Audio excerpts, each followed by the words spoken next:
Welcome to the Awaken on Purpose podcast, where each week you'll hear inspirational stories of heart-centered leaders who have awakened to their higher purpose and taken that leap of faith to follow their heart and make an impact in the world. Get ready to be enlightened, empowered, and transformed with your host, Jennifer Spohr.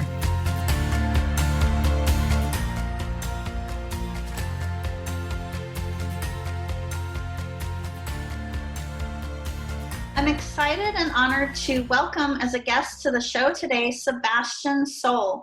He is a spiritual coach who believes in the law of attraction. After a lifelong struggle with depression and severe trauma from 2 heart surgeries, he embarked on a journey of emotional healing. This journey allowed him to discover the power of affirmations, manifestation, and the universe. His purpose is to share his experiences with people from all around the world on the Affirmation to Manifestation podcast.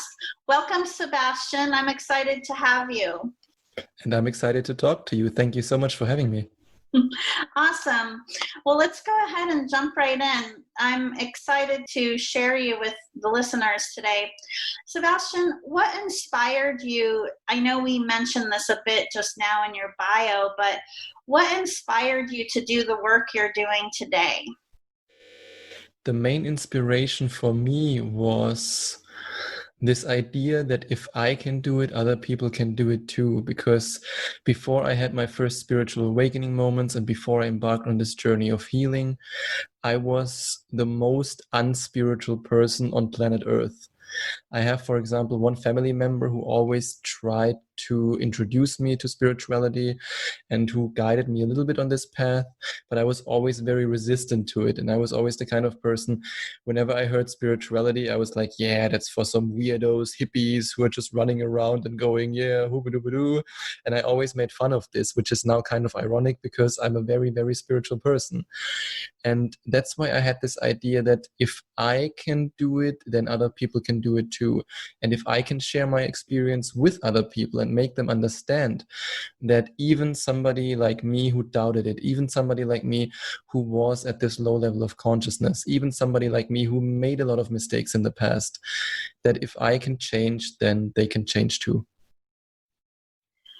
I can really deeply relate to what you're saying about, knowing that if you can do it, others can do it too. That is a lot of what inspired me to do the work that I'm doing today as a coach and a mentor, and what inspired this podcast. I really feel strongly that it's so important to show others just how many people there are actually out in the world, including yourself, who are taking that leap of faith and sharing their life in service to others. So thank you for deciding to do what you do. I appreciate you. You're welcome. You're welcome. I'm happy to do it. Yes, I'm so happy that you're doing it. Sebastian, every experience in our lives serves a greater purpose and shapes who we are. What experience in your life do you feel has been the most significant in shaping who you've become today? That's a good question. I mean, the most significant, I would say, I wouldn't even say it's one specific experience. I think more this journey of accepting myself and loving myself, because I'm the kind of person, even though I had spiritual awakening moments, I still believe that there is a journey for everyone. Or I don't know, maybe there's somebody out there who just has one awakening and boom, everything is fine. But for me, it was more like multiple spiritual awakenings, multiple experiences where I was like, wow, that's a whole new level now. And the one profound experience that I would love to share right now is my first real awakening experience, where I was living in Bangkok at that time, and I was very, very, you can say, trapped in a negative emotion. I was at a really low level of consciousness. I had just come out of a breakup that I basically caused through my behavior, and I was still in this victim mentality, in this mindset of, yeah, it's other people's fault. Why is this happening to me? And there was one night where I was so, you could say, so angry at the world. I couldn't sleep. I had insomnia. I was suffering. I was sick. And I was like, why is this happening? Just raging. And at some point, I just broke down, and I had this incredible feeling of letting go. Like just basically letting go, and this feeling of everything will be all right. For the first time ever, I had this feeling of, yes, everything will be all right. Somehow it will be all right. And this was the main experience for me that actually led me on this spiritual journey. And I won't say that this solved all my problems, but it gave like this start where I could say, okay, now something changed inside of me. And then I was looking for answers, and then I was finding more answers, and then I was looking for more answers. And that's how basically everything transitioned. I would really say this realization of, yes, there is something out there. There's more to it than just the physical world. There is the universe out there. There is this all surrounding love that's out there. There is more to it. And that for me was the key moment, just to realize, okay, there is more, so I can access this, this whatever it might be. And that's something that that for me gave the kickstart to my journey. I really love what you said about it's like you had multiple spiritual awakenings. I haven't come across one person yet who has only had one awakening type of experience. I believe that we are all eternal students, and I think you alluded to this as well, but that it's like there are layers that we continue to peel back, and a lot of people always speak about transformation in the context of change, and it is change, but I really believe that our journey of awakening and ascension is really a process of revealing the essence of who we already truly are. That's true. And it's also very true what you said about these multiple awakening experiences. I think it's also some kind of, you could say it sells better when people sometimes say like, hey, whoa, I had this one moment that changed my life forever. Woohoo! And it always sounds so good. And it's also a little bit what a lot of people unfortunately want to hear, like this overnight success that in one instant their whole life changed. But when it comes to the truth and to the essence of things, I would say almost all people that I talked to, for them, it was always a gradual process, like one experience, then another one, then a time of learning, a time of growing, and maybe even in the process, a time where you take a little bit of a step back because you're facing old trauma, facing old emotions, and then you ascend to a higher level. And then you have again another awakening experience. So I truly believe that it's a process. Absolutely. What advice do you have for others right now who are at a crossroads in their life and feeling called to do more? I feel like, especially with the recent events that are happening in the world, we're actually experiencing a collective, a global shift in consciousness, and there are more people than ever who are feeling that sense of urgency to rise. What advice would you have for them to take action to move forward? The first tip I would give them is, as you just said, that now is the perfect time, because now is the time where a lot of people are isolated, a lot of people stay at home, and you can either choose to watch Netflix all day and eat potato chips, or you can choose to really look inside and say, okay, did I actually live the life that I wanted to live? What can I change? And this is also a time where you are faced with this, you could say, with this idea that, yes, I might die. There's the possibility. And this can alone lead to an awakening, because then you look at your life in the past and you say, okay, all my life, did I want to do that? Did I actually do what I really wanted to do? Did I live my life passionately? Did I find my true calling? Am I on the right path? And the tip that I want to share is to really allow these processes, allow yourself to question things. And of course, in this process, your ego will try to stop you. Your ego will say, no, stay where you are, stay where you're comfortable, don't question things. But this is the time to really go inside. And closely related to that tip, two other tips. One of them is, especially when you've never had anything to do with spirituality, and when you are a little bit like my old self, when you think like, yeah, spirituality, it's a little bit weird, it's those weird people who jump around or something. That's what I always thought. It's just people sitting in a circle and singing. When you have this mindset, when you're still very new to spirituality, don't allow your, let's say, your beliefs to be set in stone. Don't allow your beliefs that you had to hold you back. And at the same time, also be careful who you share your journey with. Because in my experience, one of the biggest problems and one of the biggest reasons also why people who embark on a spiritual journey then give up before they actually reach a certain level of awakening is because of their environment. Because their friends might tell them, spirituality, law of attraction, what's wrong with you? You're so weird. And because they then question themselves so much until they eventually give up. And that's why I would be very careful who you talk about these things, especially when you're in the beginning of this journey and when you yourself are a little bit insecure about where your journey will lead you. Because then every negative feedback from other people will make you doubt it even more. And that's very, very dangerous. There's so much to unpack from everything you just said. The first thing I want, add so much wisdom. Thank you for sharing that. The first thing I want to go back to is what you said about your environment and who you're speaking with.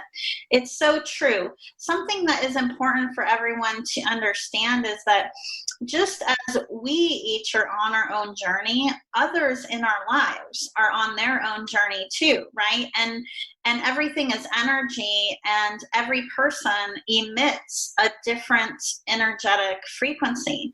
And so when we're experiencing an awakening or a period of ascension, the people in our lives may not be, right?